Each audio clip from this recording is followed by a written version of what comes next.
شارك النجوم والمشاهير احتفالاتهم وفرحتهم بتحقيق منتخب المغرب لكرة القدم اليوم فوزا مستحقا 2-0 على منتخب بلجيكا، ليعزز بذلك فرصة في التأهل لدور 16 بكأس العالم لكرة القدم لأول مرة منذ عام 1986.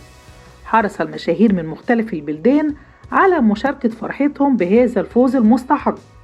الإعلامي الرياضي مصطفى الأغا مقدم برنامج صدى الملاعب حرص كذلك على التعبير عن فرحته بفوز منتخب المغرب على المنتخب البلجيكي في إحدى مباريات كأس العالم في مونديال قطر 2022، وشارك لقطة مبهجة لأحد اللاعبين مع تعبير بشكل قلب، وكتب وعلق عليه وقال: 1000 مليون تريليون مبروك المغرب.